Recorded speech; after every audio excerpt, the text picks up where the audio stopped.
आइए, स्वागत है आपका आज की अगली ऑर्गेनिक की क्लास। जबरदस्त कॉन्सेप्ट चल रहा था हाइपर कंजुगेशन। नाथन बेकर वाली स्टोरी याद होगी आपको, किस खूबसूरती से उन्होंने विपरीत परिस्थितियां होते हुए भी, मार पिटाई होने के बाद, झापड़ खाने के बाद भी उन्होंने एक नए इफेक्ट के बारे में पता किया। और हमने काफ़ी हद तक प्लस एच पढ़ लिया था। दो टाइप के हाइपर कंजुगेशन इफेक्ट थे, plus H minus H. Plus H की हमने डेफिनेशन लिख ली थी। प्रोपीन के हमने हाइपर कंजुगेटिंग स्ट्रक्चर बनाए थे। टोटल कितने बने थे? 4। फिर मैंने नोट में बहुत सारे पॉइंट्स लिखाए थे, याद है आप? और उसका जो लास्ट पॉइंट था वो बड़ा मजेदार पॉइंट था, जिसमें मैंने आपको ये बोला था कि हम अगली क्लास में पढ़ेंगे कि किस टाइप की ओवरलैपिंग होती है एथाइल कार्बोकेटाइन में। ये 6th पॉइंट था, ऑर्बिटल ओवरलैपिंग वाला। 6th पॉइंट था ऑर्बिटल ओवरलैपिंग वाला, कि इथाइल केटायन हो या फिर एल्कीन हो। ये आईआईटी में आया हुआ क्वेश्चन है, ये आईआईटी एडवांस का क्वेश्चन है। तो मैं आपको ये बताऊंगा कि क्या सोच के आईआईटी ने क्वेश्चन पूछा था, ठीक है? लेकिन पहले मैं ये थोड़ा सा वहीं से हम लेकर चल रहे हैं।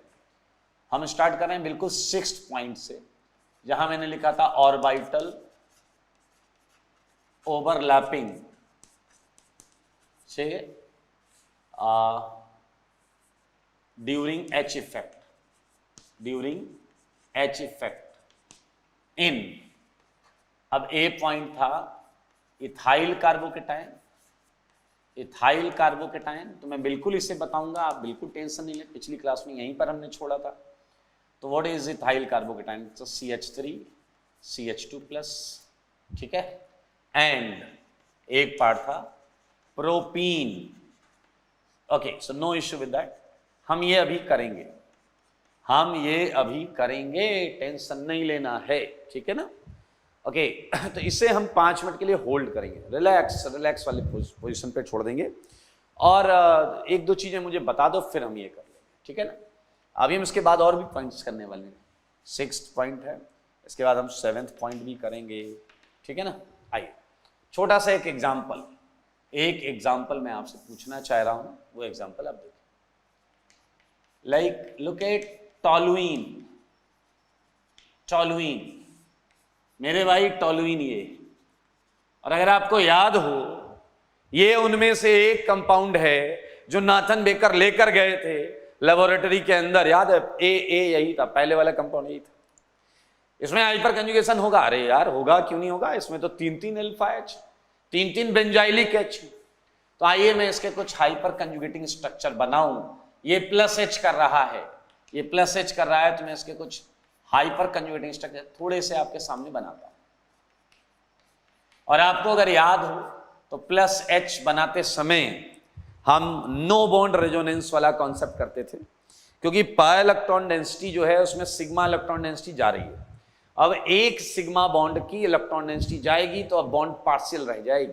और हम एक्सट्रीम केस शो करते हैं, इसलिए हम लाइक सारे लोग देखें, जैसे मैंने इस H के इलेक्ट्रॉन्स चुराए, अगर इस वाले CH बॉन्ड के इलेक्ट्रॉन्स चुराए हैं, तो आप देख सकते हैं जो टच नहीं किया उसे वैसे ही बना दो। इसे टच नहीं किया, इस H को टच नहीं किया, इस H को टच नहीं किया। मेरे भाई यहां मुंह पर माइनस आया होगा, यहां पूंछ पर प्लस आया होगा, और यहां C पर माइनस आया होगा। H कहां है? H हवा में लटका हुआ है।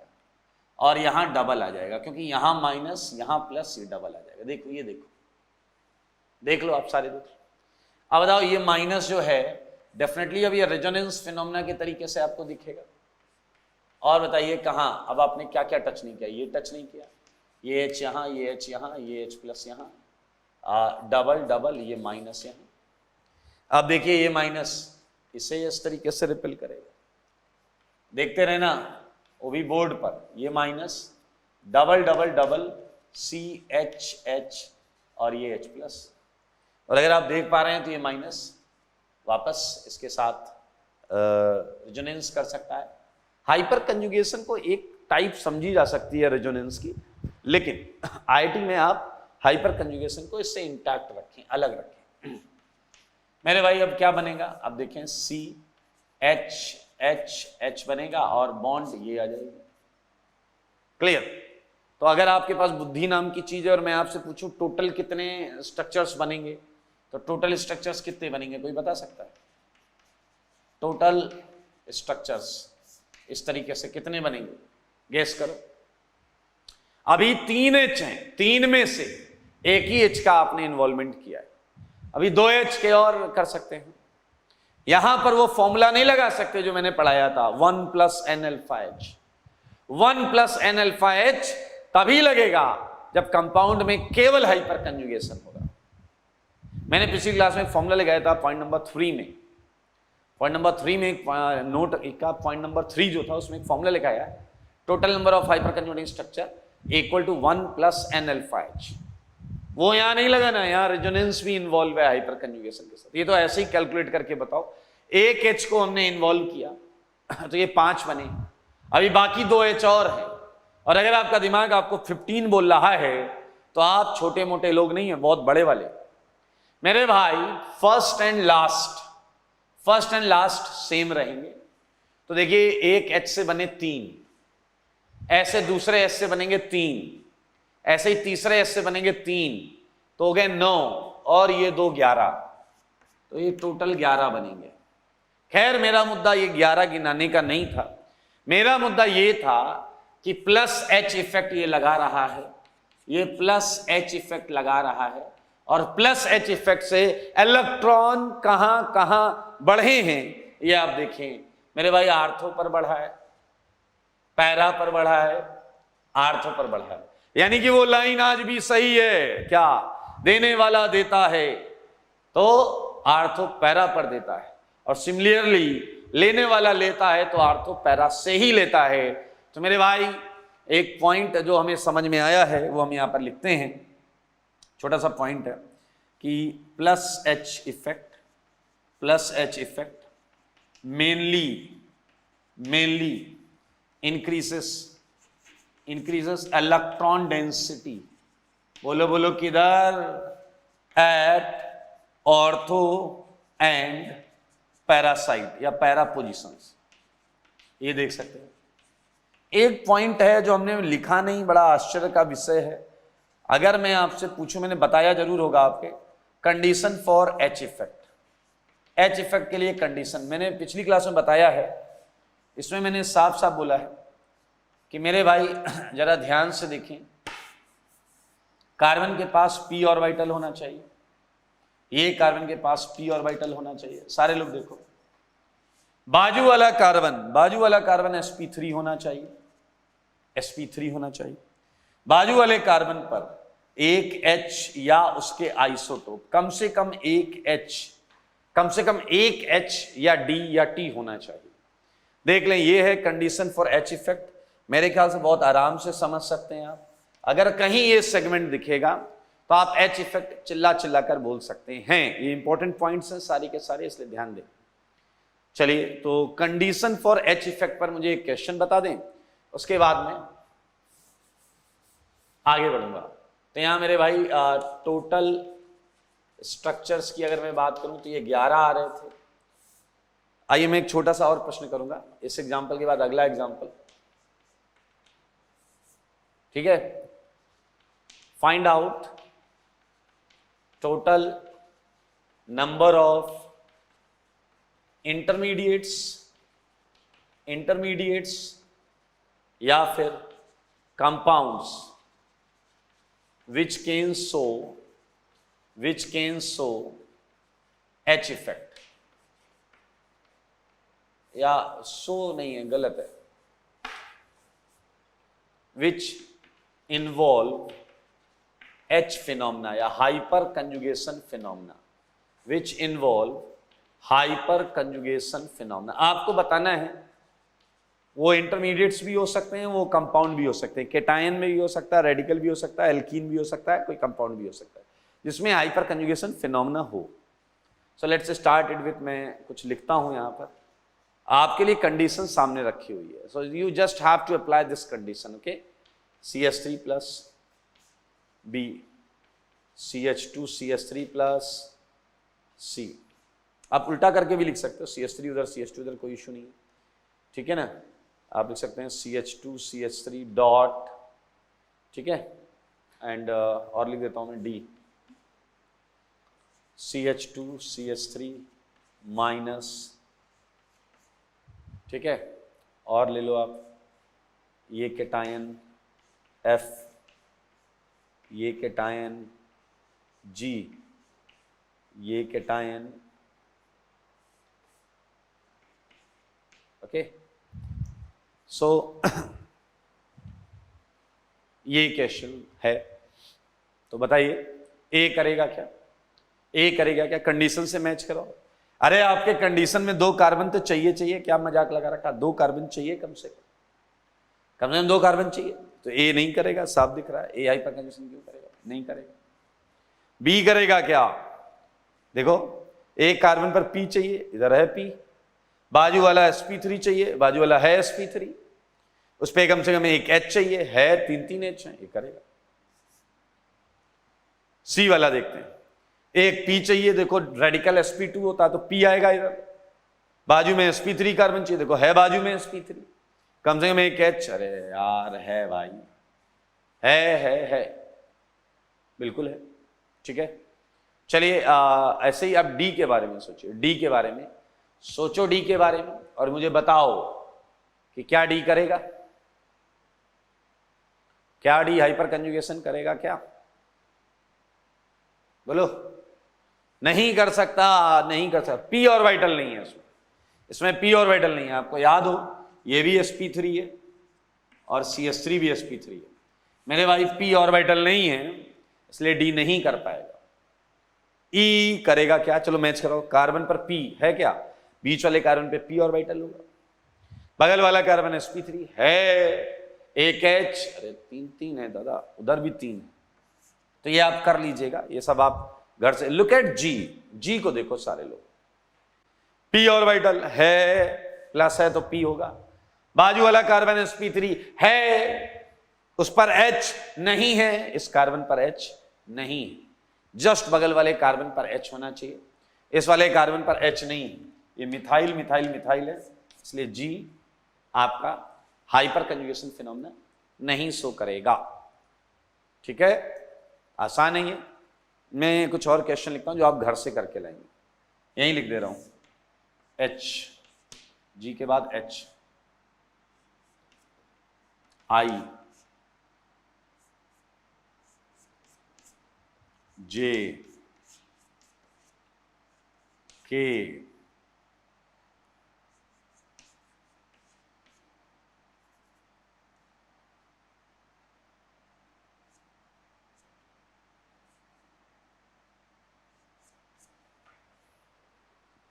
IJK, ये आप इनमें भी निकालिएगा, ये कंपाउंड्स है कि ये करेंगे या नहीं करेंगे, ठीक है। ठीक है, आई थिंक सफिशिएंट। इन सब में आप देख लीजिएगा कि हाइपर कंजुगेशन हो रहा है या नहीं हो रहा है। Now the interesting point is, वापस आते हैं इस चीज पर, आईडीजे ने ये क्वेश्चन जानबूझकर पूछा था, उससे कुछ पता करना था। वो क्या पता करना था? कैटायन से आपको समझ में आ जाएगा। देखिए ये कंडीशन है, कंडीशन यहां मैच कर रही है। ये कार्बन मैंने बनाया, सारे लोग देखिए, इस पर 2 H हैं, ये 2 H है, ये कार्बन, ये sp3 कार्बन, ओके, यहां 2 H हैं और ये एक H है, ठीक है, और यहां आप देख सकते हैं p ऑर्बिटल है। अब यार समझने वाली बात ये है कि आईटी वाले ये जानना चाह रहे थे कि अगर इस CH बॉन्ड के इलेक्ट्रॉन, इस CH बॉन्ड के इलेक्ट्रॉन हम बोलते हैं इधर जाते हैं, इस CH बॉन्ड के इलेक्ट्रॉन हम बोलते हैं इधर जाते हैं, और ये CH बॉन्ड है कौन सी? सिग्मा। ये CH बॉन्ड कौन सी है? सिग्मा। थोड़ा सा यार ये H कलर से लिख देता हूं, कलर, ये H है, क्लियर। इस बॉन्ड के इलेक्ट्रॉन उधर जाते हैं, तो यानी कि सिग्मा बॉन्ड जो है, सिग्मा बॉन्ड देखेंगे वो तो फील्ड है, भरा हुआ है, ये ऑर्बिटल तो फील्ड है ना दोस्त, ये ऑर्बिटल में तो इलेक्ट्रॉन है ना, इस ऑर्बिटल में तो इलेक्ट्रॉन है ना, तो सिग्मा के आगे F लिखा गया, मतलब सिग्मा ऑर्बिटल फिल्ड है, भरा हुआ है। और ये वाला ऑर्बिटल कौन है? p orbital. और ये केटायन में तो खाली है, केटायन में तो वैकेंट है, pv। p ऑर्बिटल वैकेंट है, p ऑर्बिटल वैकेंट है, बहुत आसान है। तो मेरे भाई इनके बीच में ओवरलैपिंग हुई, तो यही उन्होंने पूछा कि कौन सी ओवरलैपिंग हुई है। Then answer is very clear, answer is sigma F से P वैकेंट, ये ओवरलैपिंग हुई, ये ओवरलैपिंग हुई। अब सुनना, उन्होंने एक ही क्वेश्चन में ये दोनों पार्ट दिए थे and they want to know यहां कौन सा खाली ऑर्बिटल है, दे वांट टू नो कि यहां कौन सा खाली ऑर्बिटल है। ये देखिए मैं वापस बना रहा हूं इस चीज को, ये कार्बन, ये कार्बन, ये वाला, ठीक है, ये दो H हैं, मैं बहुत सिंपल तरीके से ही बना रहा हूं ताकि कोई टेंशन ना हो। ये कार्बन, इस पर देख सकते हैं आप H है, ये H, ये H, मुद्दा वही है जनाब। यहां देखो, यहां इलेक्ट्रॉन्स हैं इलेक्ट्रॉन्स, ठीक है, और ये सिग्मा भरा हुआ ही है, इसमें कोई दो राय नहीं, ये सिग्मा भरा हुआ है। तो ये ओवरलैप किससे करेगा? वो कौन है जिसका ऑर्बिटल खाली है? मेरे भाई यहां पाई बॉन्ड है, ये p ऑर्बिटल, ये p ऑर्बिटल, ये ओवरलैप कर रहे हैं। अगर ये ओवरलैप कर रहे हैं तो एग्जैक्टली वैकेंट ऑर्बिटल कोई भी आपको दिखेगा नहीं डायरेक्टली, ठीक है। Now the thing depends on कि क्या आपने केमिकल बॉन्डिंग में मॉलिक्यूलर ऑर्बिटल थ्योरी थोड़ी पढ़ी है या नहीं पढ़ी है, उस पर चीजें डिपेंड करेंगी, ठीक है। तो मैं बता देता हूं आपको, थोड़ा सा मैं बता देता हूं, बाकी आपसे आईयूसी में ही पढ़ेंगे। मेरे भाई जब भी कोई बॉन्ड बनती है, क्या बनती है? बॉन्ड, तो उस बॉन्ड में बॉन्डिंग ऑर्बिटल इन्वॉल्व होता है। क्या होता है? बोलो। बॉन्डिंग ऑर्बिटल इन्वॉल्व होता है। बॉन्डिंग आपने नहीं सुना है तो सुनिए। ऑर्बिटल्स मॉलिक्यूलर ऑर्बिटल थ्योरी के हिसाब से दो टाइप के हो सकते हैं, एक बॉन्डिंग ऑर्बिटल हो सकता है और एक क्या हो सकता है? एंटी बॉन्डिंग ऑर्बिटल हो सकता है। क्या हो सकता है? बॉन्डिंग ऑर्बिटल, एक होगा एंटी बॉन्डिंग ऑर्बिटल। अब आपको एक मजेदार बात बता रहा हूं, हर बॉन्ड में बॉन्डिंग ऑर्बिटल इन्वॉल्व होता है और एंटी बॉन्डिंग ऑर्बिटल खाली होता है। लुक एट बोर्ड, जैसे मैंने आपको दिया, ये देखो CH3Cl, आप देखें CH3Cl दिख रहा है आपको? आपको CH3Cl दिख रहा है? दिख रहा है CH3Cl? तो CH3Cl में 4 सिग्मा बॉन्ड है, आप देखो 4 सिग्मा बॉन्ड है। तो इस सिग्मा बॉन्ड में बॉन्डिंग ऑर्बिटल लगा है। और अगर मैं एंटी बॉन्डिंग की बात करूं तो कार्बन क्लोरीन का एंटी बॉन्डिंग इसके 180 डिग्री पर खाली रहता है, CH बॉन्ड का नीचे से एंटी बॉन्डिंग खाली रहता है, इसका इधर एंटी बॉन्डिंग खाली रहता है। Anti bonding orbital usually high energy orbitals होते हैं जो मॉलिक्यूल में खाली पड़े रहते हैं। इनमें इलेक्ट्रॉन यूजुअली तब तक नहीं जाते जब तक और कोई ऑप्शन ना हो। इनमें इलेक्ट्रॉन्स तब तक नहीं जाते जब तक और कोई भी ऑप्शन ना बचाओ। अगर कोई और ऑप्शन है तो इनमें इलेक्ट्रॉन कतई नहीं जाएंगे, ठीक है, क्योंकि हाई एनर्जी ऑर्बिटल होता है और ये बहुत ज्यादा स्टेबिलिटी प्रोवाइड नहीं करेगा। अगर लेकिन कोई ऑप्शन ही नहीं है तो हम इनमें इलेक्ट्रॉन देते हैं। मेरे भाई ऐसे कोई भी बॉन्ड हो, सिग्मा बॉन्ड है तो बॉन्ड जो बनी है उसमें बॉन्डिंग ऑर्बिटल वो भरा होगा और एंटी बॉन्डिंग ऑर्बिटल खाली पड़ा रहता है। ये आप इनऑर्गेनिक में मॉलिक्यूलर ऑर्बिटल थ्योरी में बहुत अच्छा समझेंगे, ठीक है। तो ये हल्का सा यूज आता है यहां पर, तो मैं आपको बता देता हूं कि जैसे यहां पाई बॉन्ड है तो पाई बॉन्ड में पाई बॉन्ड कौन बना रहा होगा? बॉन्डिंग ऑर्बिटल, और वो भरा होगा, लेकिन उसी समय पाई का एंटी बॉन्डिंग ऑर्बिटल वहां पर खाली पड़ा होगा। तो क्या आप समझ रहे हैं कि ये एंटी बॉन्डिंग की बात हम यहां पर करने जा रहे हैं? आइए, इसे थोड़ा इंटरेस्टिंग तरीके से बनाया जाता है, तो बहुत ज्यादा शेप को लेकर परेशान मत होइएगा, ये आपको वहीं आईओसी में बताया जाएगा। पाई बॉन्डिंग का शेप थोड़ा इस टाइप का होता है,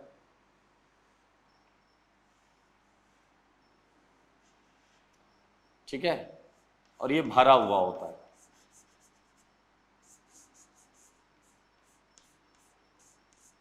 ये भरा हुआ होता है, ये है पाई बॉन्डिंग फील्ड, एफ है इसके अंदर, पाई फील्ड।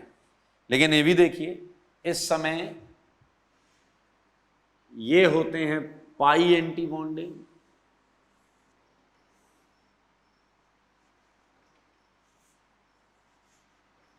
पाई एंटी बॉन्डिंग को स्टार लगाकर लिखा जाता है, स्टार मीन्स एंटी बॉन्डिंग, और ये है वी मतलब वैकेंट, वी मतलब वैकेंट।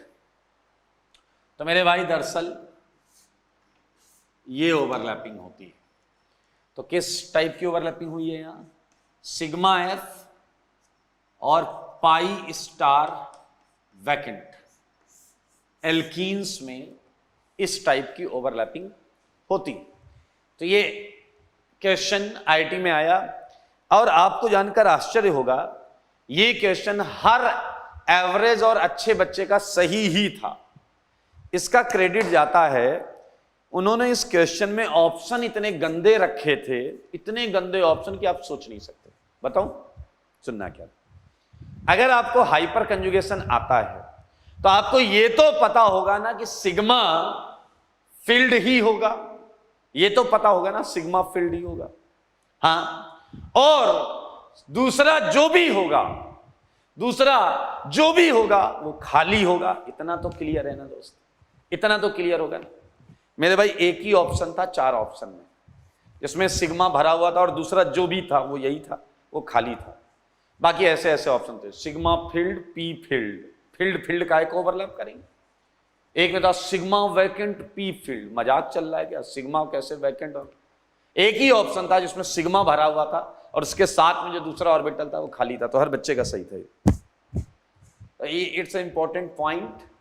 सो ये नोट के पॉइंट हैं जो मैंने आपको यहां पर लिखाए हैं, और ये इसके बाद कुछ एग्जांपल्स हैं। तो मैं ये पहले नोट के पॉइंट हटाऊंगा, ठीक है? मैं नोट के पॉइंट हटा देता हूं, बहुत इंपॉर्टेंट है, आप देख लें। मैं हटा रहा हूं ये पॉइंट्स।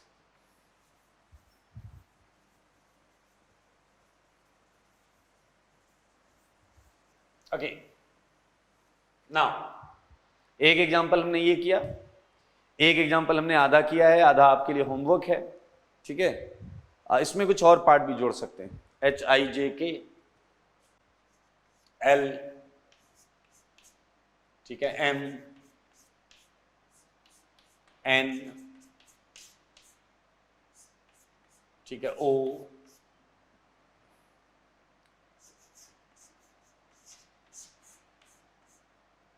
ठीक है। इनमें आप वही निकालिएगा कि हाइपर कंजुगेशन कर रहे हैं या नहीं कर रहे हैं। I think it's very easy. आप देखिए यहाँ वही पाई एंटी बॉन्डिंग होगा और ये बगल में C पर H है, तो बिल्कुल हाइपर कंजुगेशन होगा। एल्कीन का अल्फा H, तो अभी अभी हमने जो पढ़ा तो मिलेगा आपको, यहाँ भी हाइपर कंजुगेशन मिलेगा, तो ये कर लीजिएगा। ओके, इसके बाद एक और एग्जाम्पल करेंगे। ये एग्जाम्पल थोड़ा मजेदार है। Calculate total number of hyper conjugating structure, hyper conjugating structure. याद रखना, वहां मैंने बहुत बात की थी, involving CH bond, involving CH bond electrons.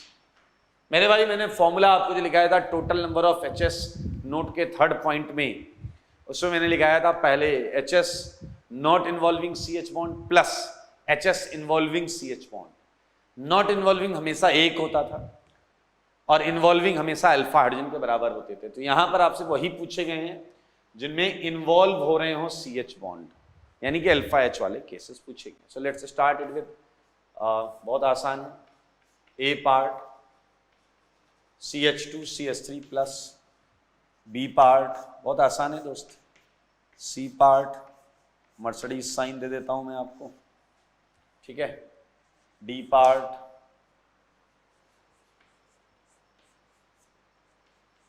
E part, CH3 CH double bond CH2, F part CH3 CH CH CH3। Look at carefully. आओ alternate question करते हैं। अगर मैं पहले A की बात करूं तो इसके अल्फा H 3 है, तो इसका आंसर कितना आ गया 3। C का आप बता दो, C का आप बता दो, प्लस बीचों बीच है, 3 इधर 3 इधर 3 इधर, 9। टोटल पूछता, टोटल तो इसके 4 आंसर होते, एक ये वाला होता और 3 वो वाले होते, इसमें H के इलेक्ट्रॉन उधर गए होते। पिछले लेक्चर को एक बार देख लें। D आप बता दो, चलो D आप बता दो, D आप बता दो, D का आंसर आप बताओ। देखो तसल्ली से देखो, नहीं हटा रहा।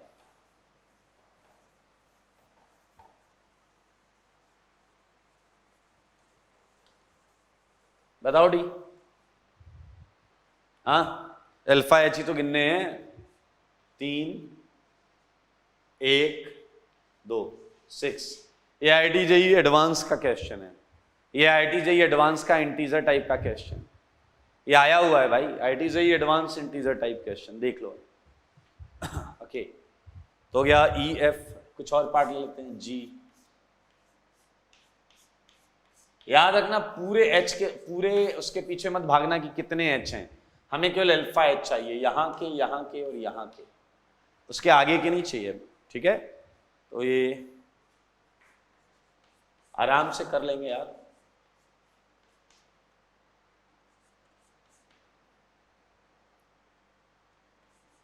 ठीक है, तो मेरे भाई ये क्वेश्चंस बाकी कर लेना।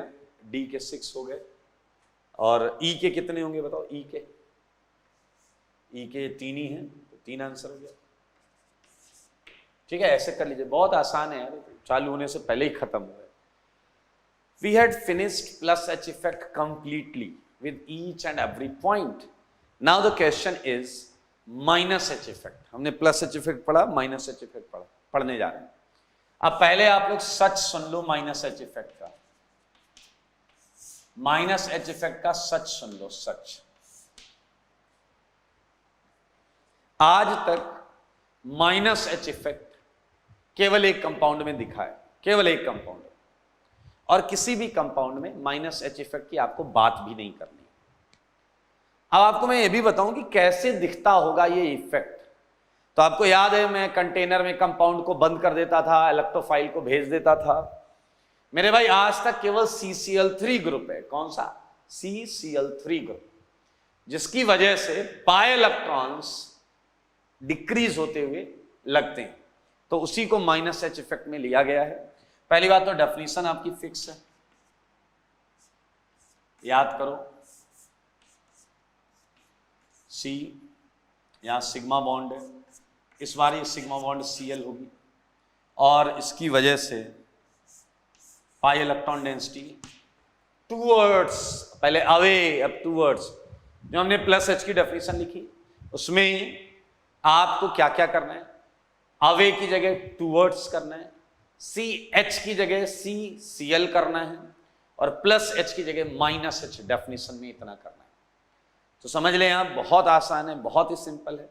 तो डेफिनेशन आप प्लस H वाली डेफिनेशन को कॉपी मारेंगे, उसमें अवे की जगह टूवर्ड्स करना है, CH की जगह CCl करना है, sigma CCl bond electrons, sigma CCl bond electrons, और प्लस H की जगह माइनस H करना, बस इतना करना।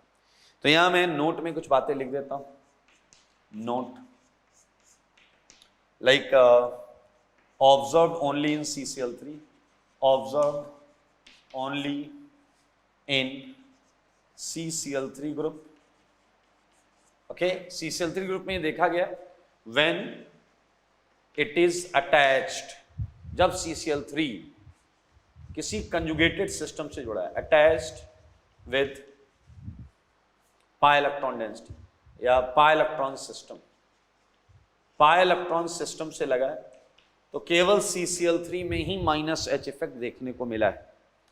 मैं थोड़ा ये पॉइंट हटा देता हूं, मैं आपको बता दूं कि minus H effect withdrawing effect है। क्या है दोस्तों, माइनस H इफेक्ट क्या है, विड्रॉइंग इफेक्ट है, और वो भी केवल CCl3 का है। Minus H effect is electron withdrawing effect, electron withdrawing effect. तो बहुत ज्यादा टेंशन नहीं ले, आओ एक एग्जांपल करके खत्म करते हैं इसे, ठीक है? एक एग्जांपल करके खत्म करते हैं। तो लेट्स स्टार्ट विथ बेंजीन पर CCl3 लगा है, बेंजीन पर CCl3 लगा है, तो इसके मैं हाइपर कंजुगेटिंग स्ट्रक्चर बना रहा हूं, बिल्कुल वही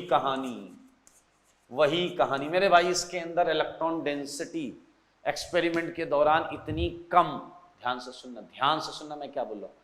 CCl3 रिंग से रेजोनेंस करने का, -I कर रहा, आई एग्री, -I से इसने कुछ इलेक्ट्रॉन्स बाहर निकाले होंगे, आई एग्री, लेकिन एक्सपेरिमेंट ये शो करता है कि इस रिंग में बहुत कम इलेक्ट्रॉन्स हैं, इस रिंग में बहुत कम इलेक्ट्रॉन्स हैं, और इतनी कम इलेक्ट्रॉन डेंसिटी केवल अकेला -I जस्टिफाई नहीं कर सकता, केवल अकेला -I जस्टिफाई नहीं कर सकता। और -I तो सिग्मा इलेक्ट्रॉन डेंसिटी खींच रहा होगा, तो कोई ऐसा है जो पाई इलेक्ट्रॉन डेंसिटी को खींच रहा है। बाहर p ऑर्बिटल है नहीं, बाहर p ऑर्बिटल है नहीं, और पाई इलेक्ट्रॉन डेंसिटी कैसे खींचेंगे मेरे भाई? +H हम पढ़ ही चुके थे कि सिग्मा इलेक्ट्रॉन पाई से इंट्रैक्ट कर रहा था। तो मेरे भाई सेम फिलॉसफी पर CCl बॉन्ड में ये इलेक्ट्रॉन्स, इसके जो इलेक्ट्रॉन्स थे वो थोड़ा सा यहां रह जाते थे, और ये रिंग की इलेक्ट्रॉन डेंसिटी को खींच लेता था। तो इस हिसाब से आप अगर ध्यान से देखिए तो यहां डबल आएगा, ये Cl आएगा, ये Cl- हवा में लटकेगा। सिमिलियरली आप बना लेना, आपको आर्थो और पैरा पर प्लस दिखाई देगा। लेने वाला लेता है तो आर्थो पैरा से लेता है, मेरे ख्याल से वो बात तुम्हें अभी भी याद होगी। Okay, so this is and dash dash dash कर दो, डैश डैश डैश कर दो। सो नोट का एक पॉइंट में और लिखता हूं, वो है सेकंड पॉइंट, -H क्या करेंगे बोलिए? डिक्रीजेस इलेक्ट्रॉन डेंसिटी, बोलो, mainly from ortho and para. वो तो कॉमन सेंस है, देने वाला देता तो आर्थो पैरा देता, लेने वाला लेता तो आर्थो पैरा से लेता। एंड -H से आपकी मुलाकात होने की प्रोबेबिलिटी बहुत कम है, -H से आपकी मुलाकात होने की प्रोबेबिलिटी एक्चुअली बहुत कम है। तो this is all about +H and -H। तो आपने समझा। और आइए एक छोटा सा टॉपिक हम लेते हैं जो हाइपर कंजुगेशन से इन्फ्लुएंस्ड है, प्रभावित करें, या छोटे टॉपिक से पहले एक अच्छा टॉपिक वो करते। चलिए एक छोटा सा वाक्य सुनो, बहुत पहले की बात है। अब कॉपी किताब किनारे मत रख देना कि सर ने कहानी चालू की, अपन आराम से फैल के कहानी सुनेंगे। ये मैं हटा देता हूं पहले, है ताकि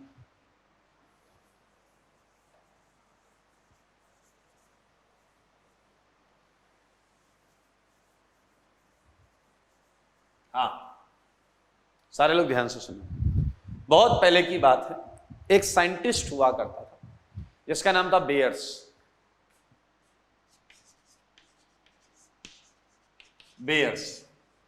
ठीक है? बेयर नाम था, बेयर्स नहीं था, बेयर नाम था। तो मेरे भाई खाली बैठा हुआ था एक दिन, और आपको पता है खाली दिमाग जो होता है वो डैश का घर होता है। तो खाली बैठा हुआ था और उसने क्या किया, आइए बताता हूं क्या किया उसने एक मीथेन को, आपको पता मीथेन कैसा होता है? मीथेन आपको पता है टेट्राहेड्रल होता है मेरे भाई, इसमें कोई दिक्कत तो नहीं है। देखो बेटा, स्टोरी जो होगी उसमें कई चीजें मैं ऐड कर देता हूं, बट आपको उससे कॉन्सेप्ट सीखना है, ठीक है? स्टोरी को एकदम सीरियसली दिल पर मत लेना, ठीक है ना? ये मीथेन है और आपको पता है इसका बॉन्ड एंगल 109 डिग्री 28 मिनट्स, सही बात है। तो मेरे भाई एक दिन उसने खाली बैठा हुआ था, मीथेन उसके सामने से निकला आया, उसने झपट्टा मारा और मीथेन को पकड़ लिया। मीथेन को पकड़ के उसने जबरदस्ती मीथेन के सारे हाइड्रोजन को 90 डिग्री पर कर दिया, 90 डिग्री पर। मेरे भाई सच बताओ, सोचो मीथेन के मन में क्या चल रहा होगा? हाँ बस सोचना है, बोलना नहीं है।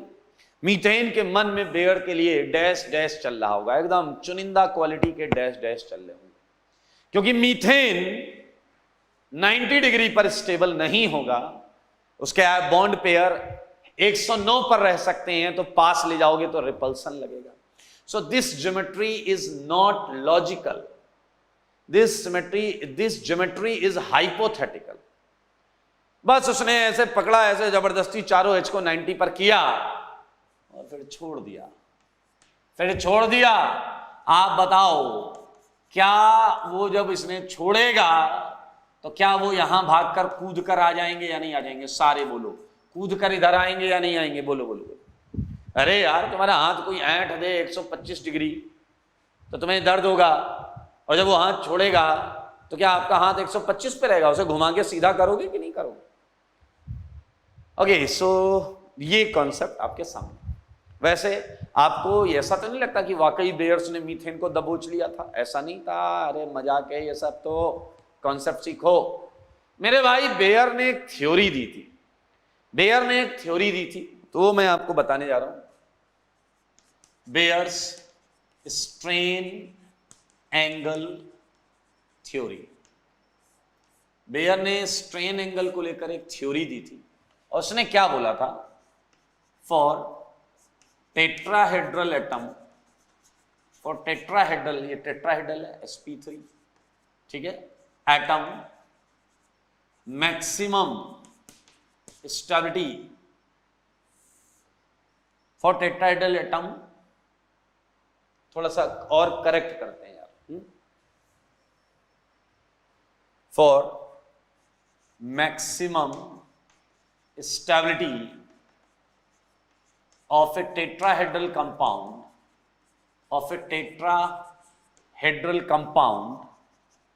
बॉन्ड एंगल कितना होना चाहिए? बोलो। Bond angle must be very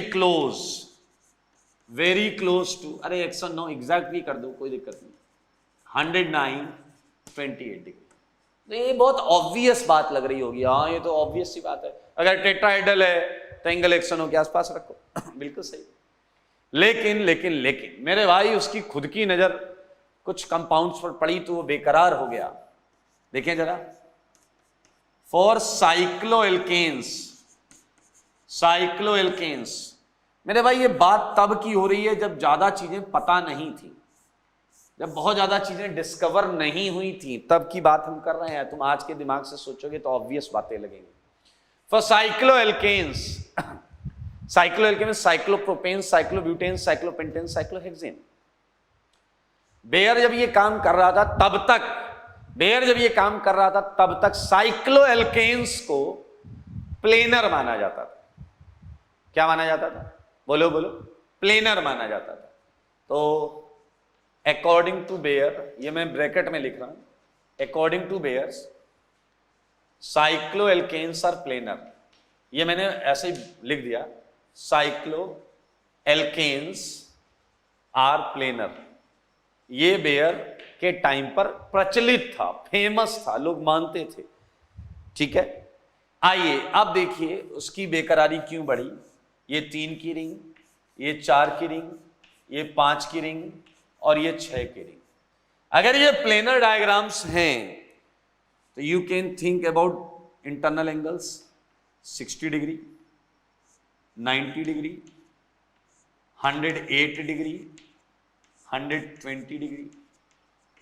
मेरे भाई आप जरा ध्यान से देखो और मुझे बताओ कि ये कार्बन 4 बॉन्ड बना रहा है या नहीं बना रहा है? ये कार्बन 4 बॉन्ड बना रहा है या नहीं बना रहा? देखो देखो देखो, सारे देखो, सारे कार्बन 4 बॉन्ड बना रहे हैं। तो मेरे भाई इसकी ये वाली चीज यहां लग नहीं रही है, ये वाली चीज यहां वैलिड कहां है? सारे देखो 4, ये भी 4 बॉन्ड बना रहा है। इसने कहा था स्टेबिलिटी के लिए 109 का एंगल चाहिए, ये 60 का एंगल लेकर बैठा है, ये 90 का एंगल लेकर बैठा है, ये करीब आया 108 का और ये 120 का एंगल लेकर बैठा। तो मेरे भाई बेयर ने साफ साफ एंगल देखा और उसने कहा कि ये जो साइक्लोएल्केन्स हैं they are not stable, they contains some extent of strain. उसने कहा साइक्लोएल्केन्स में कुछ स्ट्रेन होता है। स्ट्रेन मतलब प्रॉब्लम, जिसकी वजह से ये बहुत ज्यादा स्टेबल नहीं होते, इनमें अनस्टेबिलिटी रहेगी क्योंकि इसमें स्ट्रेन है। स्ट्रेन क्या है इसमें, बोलो क्या है, स्ट्रेन है। आइए, इन्होंने एक बहुत सिंपल सी बात की, बताओ एंगल क्या होना चाहिए। एंगल होना कितना चाहिए, 109 डिग्री 28 मिनट्स। इसे ऐसे मानते हैं, इसे ऐसे मानते हैं। मान लीजिए, क्या करें, मान लीजिए आपका जो रात में सोने का पोस्चर है उसकी बात करते हैं। मान लीजिए आप रात में अपने दोनों हाथ ऐसे करके सोते हैं, ऐसे एकदम बिस्तर पे पेट केवल स्पाइडरमैन की तरह चिपक कर सोते हैं ऐसे एकदम, और ऐसे सोने में आपको आनंद आता है, आपको एकदम मजा आता है जब आपके दोनों आर्म्स के बीच का एंगल 109.28, आप एकदम मस्त फ्री होके 109.28 पे सोते हैं। अब एक दिन क्या हुआ, आपके घर में गेस्ट आ गए, आपके 2 कजिन आ गए, जगह नहीं थी तो आपके बेड पे उन्हें लिटा दिया गया, एक आजू से आ गया, एक बाजू से आ गया, ऐसे सोते थे, लेकिन इसने ये किया, इसने ये किया। अब रात भर आप इस पे ऐसे करवटें बदल रहे हो, नींद नहीं आ रही है, क्योंकि आपके आर्म्स में दोनों तरफ से स्ट्रेन आ चुका है।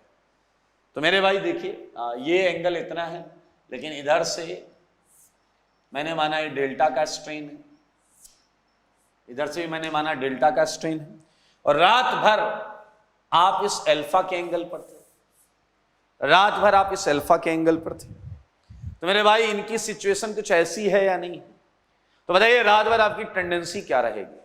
ऐसा कि यार इसे भगा दूं, इसे भगा दूं। हो सकता है सुबह यही सीन हो, आप 109 पर सो रहे हो, एक इधर नीचे पड़ा हुआ, एक इधर नीचे पड़ा हुआ, तो ओपनिंग टेंडेंसी, स्ट्रेन को खत्म करने की टेंडेंसी होगी ही होगी। आओ, बहुत सिंपल है, delta plus alpha plus delta, आपको एक स्ट्रेन एंगल का लमसम फॉर्मूला मिल जाएगा।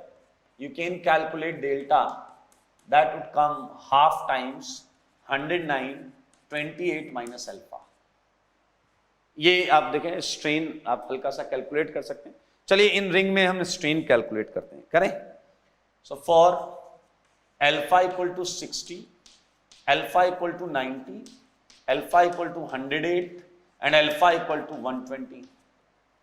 ठीक है, मैं लमसम वैल्यूज लिखूंगा। So delta comes out to be 24.5 degree plus, it comes out to be plus of 24.5 degree. ये आएगा 9.5 डिग्री, ये आएगा प्लस 0.5 डिग्री, और 120 में आएगा माइनस 5.5 डिग्री। तो बड़ा सिंपल सा कैलकुलेशन है ये, कुछ भी ऐसा यहाँ लॉजिकल मतलब रॉकेट साइंस नहीं। ये देखें, ये हमने, एंड ऑल वी नो, हमें सबको पता है कि स्टेबिलिटी और स्ट्रेन क्या होता है, बोलो। स्टेबिलिटी और स्ट्रेन क्या होता है, बोलो बोलो बोलो, उल्टा होता है। स्टेबिलिटी और स्ट्रेन, अरे यार स्ट्रेन, तुम रात भर ऐसे सोते थे, अगर ऐसे सोगे तो दिक्कत उतनी ज्यादा रहेगी ना। जितना ज्यादा स्ट्रेन उतनी कम स्टेबिलिटी, इतना ज्यादा स्ट्रेन उतनी कम स्टेबिलिटी। अच्छा, ये प्लस और माइनस साइन को समझते हैं। अब आप ऐसे सो रहे थे, कजिन आए तो हाथ यहां हो गए, और रात में आपने दिक्कत करवट बदलते रहे, और फिर ऐसे बाहें खोल दी, दोनों को पटक दिया लेफ्ट और राइट। आपके दोनों कजिन ने अगली रात आपसे कहा कि भैया आप 109 पर सो, आप सो 109 पर, हम नीचे सो जाएंगे, क्योंकि हम वैसे भी नीचे ही तुम फेंक देते हो। आपको बड़ा अच्छा लगा कि यार कितने अच्छे कजिन है, आपने 109 किया, और सोने वाले ही थे कि एक कजिन इधर और एक कजिन इधर पकड़ के लटक गए, और आपका हाथ बाहर की तरफ खुल गया। मेरे भाई दर्द का एहसास हुआ होगा, अगर सोचो अचानक कोई ऐसे खींच दे। हाँ, that is called external strain, that is called external strain. So this minus only shows direction, this minus shows external strain and plus shows internal strain. So don't go through charges, don't go through with signs, magnitude देखना है आपको, ठीक है, क्योंकि strain तो भाई साहब 5.5 degree का ही आया, बाहर की तरफ है प्रॉब्लम तो उसमें भी। तो अगर मैं आपसे पूछूं कि बेयर्स के हिसाब से स्ट्रेन ऑर्डर क्या है इन रिंग्स में, अगर मैं पूछूं strain order in cycloalkane, cycloalkenes में, साइक्लोएल्केन्स में तो मेरे भाई आप देखें सबसे ज्यादा 24 आया है 3 की रिंग में, उसके बाद आया 9.5 4 की रिंग में, उसके बाद आया 6 की रिंग में 5.5 और उसके बाद सबसे कम है 5 की रिंग में। तो ये बेयर ने स्ट्रेन ऑर्डर दे दिया साइक्लोएल्केन का। क्लियर? और इसका उल्टा ऑर्डर क्या आ जाएगा बताइए जरा? Stability order, stability order in cycloalkane. तो बताइए इसके हिसाब से सबसे स्टेबल रिंग 5 की आएगी, फिर 6 की आएगी, फिर 4 की आएगी और फिर 3 की आएगी। ये है बेयर के हिसाब से स्ट्रेन और स्टेबिलिटी का ऑर्डर। लेकिन आपको जानकर अच्छा लगेगा कि ये बेयर ने निकाला, ये थ्योरी वर्ड लग रहा है, इन्होंने थ्योरी दी है। इस थ्योरी का एक्सपेरिमेंटल प्रूफ नहीं, थ्योरी जो होती है वो थ्योरेटिकल सेंस होता है, उसका थ्योरेटिकल एक्सप्लेनेशन होता है। तो ये इन्होंने ऑर्डर दे दिया, स्ट्रेन ऑर्डर दे दिया, स्टेबिलिटी ऑर्डर दे दिया। ठीक है, कुछ समय तक तो ये ऑर्डर चला, लोगों ने माना, लेकिन फिर एक ऐसी घटना हुई, घटना, दुर्घटना नहीं, घटना हुई जिससे बेयर के इस ऑर्डर को गलत साबित कर दिया गया। उस घटना से ऐसा प्रूफ हुआ कि ये ऑर्डर गलत है। तो अब हम पहले उस घटना के बारे में समझेंगे और फिर उस घटना से रिलेट करते हुए ये समझेंगे आखिर क्या वजह थी कि बेयर का ये ऑर्डर गलत हुआ, और अगर बेयर का ये ऑर्डर गलत है तो इसमें कहां गड़बड़ी है। ठीक है, कहीं तो गड़बड़ी होगी, क्योंकि हमने अभी तो बड़ा लॉजिकल लग रहा है वैल्यू देख के। तो आइए मैं आपको लेकर चलता हूं उस घटना की तरफ। ठीक है, ओके, उसके लिए मुझे ये वाला पोर्शन हटाना पड़ेगा, ये पोर्शन में हटा रहा हूं। आप लोग जब भी ये वाला जो टॉपिक लिखेंगे तो वो इससे अलग टॉपिक है, तो यहां पर 10 लाइन का गैप छोड़ देना, इसके जस्ट बाद 10 लाइन का गैप छोड़ देना, 10 लाइन्स गैप। ठीक है, 10 लाइन, इसके बाद 10 लाइन का गैप छोड़ना, फिर ये वाला टॉपिक करेंगे। ठीक है ना, या मैं भी छोड़ देता हूं, चलो 10 लाइन का गैप छोड़ दिया। आइए मेरे भाई, एक छोटा सा टॉपिक मैं पढ़ा रहा हूं, heat of combustion. Heat of combustion, जलाने, किसी कंपाउंड को जलाया जाए उसमें इंथैल्पी चेंज क्या होता है। और जलाने में तो माहिर हैं आप लोग, हैं पीछे वाले, ये जलाने में उस्ताद, अपन तो जला लेते। तो आइए हीट ऑफ कंबसन। बेटा पहली बात तो हीट, इंथैल्पी, कंबसन, प्रोसेस को नहीं समझेंगे तो ये चीजें आपको परेशान करेंगी। तो मैं आपको बताता हूं कि क्या लॉजिक है, हीट ऑफ कंबसन का मतलब क्या है, वो पूरी चीज ध्यान से समझिए। मेरे भाई एक कंपाउंड हमने लिया 1 मोल, क्या लिया, एक कंपाउंड 1 मोल लिया और हमने उसे पूरी तरीके से जला दिया। एक कंपाउंड लिया हमने, ध्यान से सुने, और इसे मैंने पूरी तरीके से जला दिया। यूजुअली जलाते हैं तो ऑक्सीजन की प्रेजेंस में जलाते हैं और कुछ CO2 O2 बनता है। क्लियर? 1 मोल कंपाउंड को कंप्लीटली जलाना है, कंप्लीटली जलाना है, तो जो इंथैल्पी चेंज होगा। अब आप कहोगे सर यही बकवासी, इंथैल्पी चेंज समझ में नहीं आता। सुनना, जब आप जलाने जाते हो तो कुछ एनर्जी देनी पड़ती है, और जब रिएक्शन जल जाती है, जल रही होती है, तो कुछ एनर्जी रिलीज होती है। समझना। तो मेरे भाई दरअसल इंथैल्पी चेंज बोलता है कि कितनी नेट एनर्जी रिलीज हुई, कितनी नेट एनर्जी रिलीज हुई। तो Y निकली थी लेकिन X आपने दी थी, तो Y माइनस X, ये है आपका हीट ऑफ कंबसन। ये है आपका हीट ऑफ कंबसन, HOC बोलेंगे, शॉर्ट में क्या बोलेंगे, HOC, हीट ऑफ कंबसन। तो मेरे भाई मैं इसकी डेफिनेशन लिख रहा हूं, इंथैल्पी चेंज, इंथैल्पी देखना बहुत मजेदार है, अभी आपने देखना ये कैसे बेयर की वोट लगाएगा। Enthalpy change when 1 mole of any compound is completely burn, और जलाने को ही ऑक्सीडेशन बोलते हैं, जलाने को ही ऑक्सीडेशन, कंप्लीटली बर्न और ऑक्सीडाइज्ड, सही है। तो देख लें HOC क्या है, enthalpy change when 1 mole of any compound is completely burn या ऑक्सीडाइज्ड, उसे हीट ऑफ कंबसन बोलते हैं। और रेफरेंस के लिए मैंने एक छोटी सी रिएक्शन यहां पर लिख दी है। अच्छा, अब आप हीट ऑफ कंबसन निकालेंगे कैसे? अरे कंपाउंड लो, जला दो, और जो भी इंस्ट्रूमेंट होते हैं हीट मेजर करने के लिए उससे कर लो। अपने को तो यार पेपर में क्वेश्चन आएगा तो अपन पेपर में थोड़े आग लगा देंगे कि पेपर में कंपाउंड बना है इसका HOC निकालना है, आपने निकाली माचिस आग लगा दिया, ऐसा नहीं करना, गलत बात। हमें कुछ उसमें टिकड़म लगाना है, हमें कुछ फंडे लगाने हैं, उससे हीट ऑफ कंबसन निकालना है। तो heat of combustion, heat of combustion पहले, सबसे पहले जैसे कंपाउंड पर आपकी नजर पड़ेगी तो सबसे पहले आप हीट ऑफ कंबसन में ये देखेंगे कहां जलाने के लिए मटेरियल ज्यादा है, कहां जलाने के लिए मटेरियल ज्यादा है। मतलब मैं मीथेन दे दूं और प्रोपेन दे दूं, तो मेरे भाई प्रोपेन में 3 कार्बन है, ज्यादा बॉन्ड्स हैं, ज्यादा एटम्स हैं जलाने के लिए, तो उतना हीट ऑफ कंबसन ज्यादा होगा। तो मेरे भाई पहला पॉइंट सबसे पहले यही लगाना है, number of carbon atom, number of carbon atom. सुन लो सारे, अभी गलत करोगे इसलिए बोल रहा हूं। सबसे पहले कार्बन एटम देखना, अगर कार्बन एटम ज्यादा है तो हीट ऑफ कंबसन ज्यादा होगा। लेकिन जब 2 कंपाउंड में कार्बन एटम सेम होंगे, कार्बन एटम सेम होंगे तो हम फिर यहां से नहीं कर पाएंगे। उसके बाद हम एक कॉमन सेंस पर जाएंगे। 2 कंपाउंड है, कार्बन एटम सेम, और एक कंपाउंड बहुत अनस्टेबल है, बहुत अनस्टेबल है। मैंने उससे पूछा क्या मन है, वो कह रहा मन करता जल जाए। मेरे भाई अगर वो रिएक्शन के लिए, ऑक्सीडेशन के लिए, कंबसन के लिए तैयार बैठा है तो तुम्हें बाहर से एनर्जी कम देनी पड़ेगी, तुम्हें बाहर से एनर्जी कम देनी पड़ेगी। और अगर X कम है तो HOC ज्यादा होगा।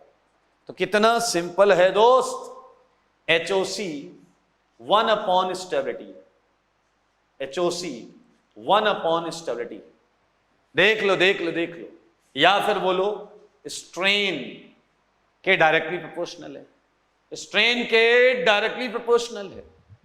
जितना ज्यादा स्ट्रेन उतना ज्यादा कंपाउंड अनस्टेबल, वो उतना ज्यादा तैयार बैठा है कंबसन के लिए। लेकिन याद रखना ये आप तभी लगा पाएंगे जब number of carbon atom same हो जाए, जब दोनों कंपाउंड में रेफरेंस सेम हो जाए तब हम ये लगाएंगे, अदरवाइज आप नहीं लगा सकते। तो this is heat of combustion. अब आपकी बुद्धि में वो बात आ जानी चाहिए कि सर स्ट्रेन स्टेबिलिटी ये वाली चीज, मुझे लगता है आप इस कंपाउंड को जला डालोगे, जलाने से जो HOC आएगा उससे आप कुछ HOC जो आएगा उससे स्टेबिलिटी और स्ट्रेन पता करोगे। Exactly yes. और ये एक्सपेरिमेंटल है, ये एक्सपेरिमेंटल है। हमें क्या करना है, हमें कंपाउंड उठाना ऐसा जला देना है आग में डाल के और उसमें HOC चेक करनी। HOC डेटा जो आएगा वो डेटा हमें एक मौका दे रहा है, एक अपॉर्चुनिटी दे रहा है टू फाइंड आउट कि वेदर वेयर ने जो बताया था वो सही बताया था या नहीं, है ना मौका। अच्छा चलो निपटाते हैं निपटाते हैं। इसके लिए मुझे थोड़ी जगह चाहिए होगी तो इसलिए मैं इस फॉर्मूले को उड़ा देता हूं, ठीक है। हाँ आ जाओ। तो भाई HOC के कुछ क्वेश्चन करते हैं, खुशियां मनाते हैं। आइए HOC के कुछ क्वेश्चन करें। मैंने भाई ऐसे मैंने दिया इथेन, ब्यूटेन, ये देखें 2,3 डायमिथाइल ब्यूटेन। मैंने ये दिया, बहुत आराम से देखो, बिल्कुल टेंशन नहीं लेना, बहुत इजी सेगमेंट है तो यहां पर कोई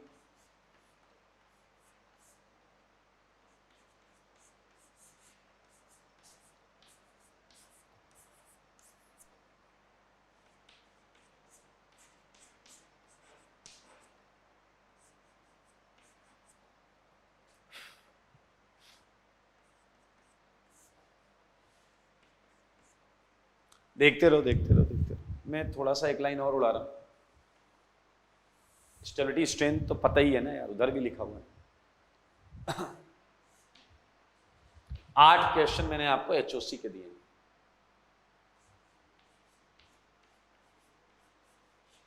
बाकी आप करते रहना यार दोस्त, बहुत सारी चीजें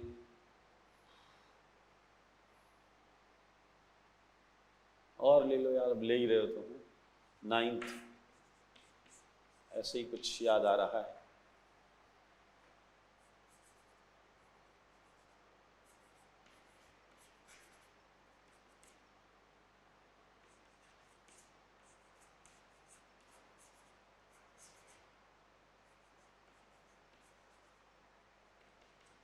10 क्वेश्चन कर दिए मैंने, 10 कर दिए। पहला rule number of carbon atom, पहला रूल लगाओ। वन में आंसर क्या है? वन में HOC का आंसर क्या है? कार्बन गिन लो, 3 2 1। 2 में करो, 2 में करो, कार्बन एटम गिनो, बराबर आ गए तो निश्चिंत हो जाओ, टेंशन मत लो। अब हम स्टेबिलिटी देखेंगे। दूसरे वाले में रेजोनेंस है, दूसरा वाला ज्यादा स्टेबल है, तो पहला वाला कम स्टेबल है, पहला वाला कम अरे जवाब मिल गया भाई, बधाई हो, जवाब मिल गया। 1 > 2। पहला वाला कम स्टेबल है तो HOC ज्यादा आएगा। थर्ड वाला, मजाक करते हो जनाब, मजाक। कार्बन है इधर 6, इधर 5। आइए फोर्थ का जवाब दीजिए। फोर्थ का जवाब अंधा आदमी भी बता दे। कार्बन एटम 3 4 5 6, तो आंसर क्या आ गया? HOC का आंसर क्या आ गया? 4 3 2 1। अब सुनना दिमाग की कसरत जो उन्होंने की। 2 बंदे, उन्हें एक काम दिया गया था कि ये कंपाउंड लो, जलाओ और उनका HOC एक रजिस्टर में नोट करो। उन्होंने 1 जलाया, 2 जलाया, 3 जलाया, 4 जलाया और उनकी HOC वैल्यूज उसने लिख ली। मैं मानता हूं इसकी HOC वैल्यू X थी, थोड़ी देर के लिए मान लो। इसकी HOC वैल्यू X थी, इसकी Y थी, इसकी Z थी, इसकी W थी, थोड़ी देर के लिए मान लो। मानने में क्या जाता है? और ये वैल्यू का ऑर्डर हमें पता है 4 3 2 1। अब उसमें से एक बोला कि यार अगर इनमें कार्बन एटम सेम होते, तो मेरे भाई हम स्टेबिलिटी और स्ट्रेन का आइडिया लगा सकते थे। और बेयर अंकल ने जो प्रूफ किया वो चेक कर सकते थे। दूसरे ने कहा हां लेकिन कार्बन एटम सेम होने चाहिए थे। पहले वाले ने कहा लेकिन हम अभी भी कर सकते हैं। तो उसने पूछा दूसरे वाले ने कैसे? अब ध्यान से देखना कितनी सही बात बोल रहा है ये कह रहा है X इसका HOC है, Y इसका HOC है, Z इसका HOC है, W इसका HOC है। इसमें है क्या? इसमें 3 CH2 है। मानते हो या नहीं? 3 CH2। अरे साइक्लोप्रोपेन में CH2 होते। इसमें क्या है? इसमें 4 CH2। अगर समझो इशारों को तो राज को राज ना रहने दो भाई साहब, बोलो। उसमें 5 CH2 है, उसमें 6 CH2 है। क्या आप इशारा समझ रहे हो? उनके रजिस्टर में 4 वैल्यू लिखी X Y Z W। उसके दिमाग में एक बात चमकी कि अगर मैं 3 4 5 और 6 का HOC पर CH2 निकालूं। पर CH2 सोचो सारे सोचो। मतलब X को 3 से डिवाइड कर दो, Y को 4 से डिवाइड कर दो, Z को 5 से डिवाइड कर दो, W को 6 से। तो अब जो डिवाइड करके वैल्यू आएगी वो एक CH2 की आएगी या नहीं आएगी? इस CH2 की, इस CH2 की, इस CH2 की, इस CH2 एक CH2 की आएगी, हाँ या ना? एंड कहीं ना कहीं ये वैल्यू सीधा स्ट्रेन का ऑर्डर होगा। जिसका ज्यादा HOC पर CH2 आएगा, जिसका ज्यादा HOC पर CH2 आएगा, बताओ वो स्ट्रेन का ऑर्डर होगा या नहीं होगा? जिसका ज्यादा HOC पर CH2 आएगा उसका स्ट्रेन का ऑर्डर होगा या नहीं होगा? मेरे भाई एक्सपेरिमेंटल डेटा है ये, सुन लो। यहां तुम X/3 की वैल्यू नहीं पता कर सकते, ना ज्यादा कम पता कर सकते हो, ये तो डेटा है मेरे भाई। HOC पर CH2 डेटा, ये जो 10 लाइन का गैप था उसी में लिखना है। HOC पर CH2 डेटा जो आता है वो इसका देख लो क्या आता है। HOC पर CH2 आता है 1 2 3 4। मेरे भाई क्या आपने देखा HOC पर CH2 डेटा यहां पर बेयर्स को चैलेंज कर रहा है, HOC पर CH2 क्या हो गया? स्ट्रेन। भाई साहब HOC पर CH2 मतलब रेफरेंस सेम हो गया ना दोस्त। HOC पर CH2 क्या हो गया? स्ट्रेन। तो ये HOC पर CH2 का जो ये एक्सपेरिमेंटल डेटा है 3 > 4। आप देखें मतलब 5 की रिंग 6 की रिंग से ज्यादा रखता है, जबकि यहां 6 की रिंग 5 से ज्यादा आ रहा है। मेरे भाई अब वो 10 लाइन गैप में क्या लिखेंगे जो इसके बाद का था। But HOC per CH2 data suggest that actual, सुन लो सारे सुन लो, एक्चुअल स्ट्रेन ऑर्डर क्या है? 3, 4, 5, 6 एंड ये सच है, बेयर वाला गलत था। स्टेबिलिटी ऑर्डर क्या आएगा? 4 की ज्यादा, 5 की ज्यादा, सबसे ज्यादा 6 की।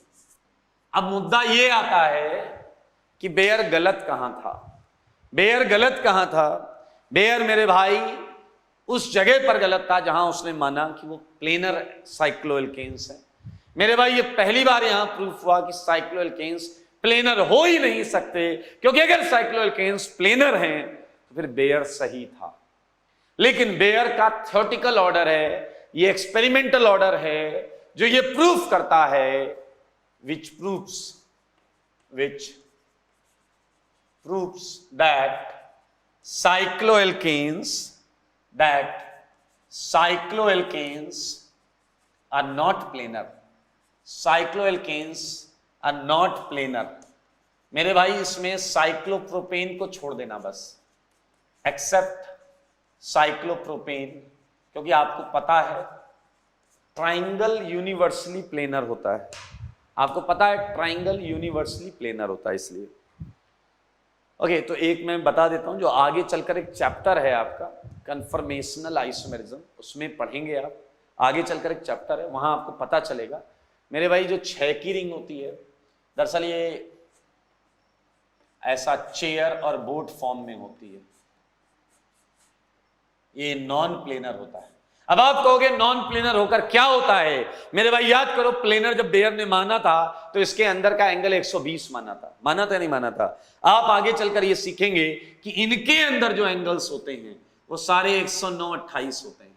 और अगर इसके अंदर 109, 28 एंगल होते हैं तो मेरे भाई इसके अंदर स्ट्रेंथ तो 0 के बेहद करीब है। इसके अंदर तो बॉन्ड एंगल 109, 28 के आसपास ही होते हैं। ये मैक्सिमम स्टेबल है ये मैक्सिमम स्टेबल, कुछ नहीं कर पाओगे आप इसका। क्या ये मैक्सिमम स्टेबल? ओके, सो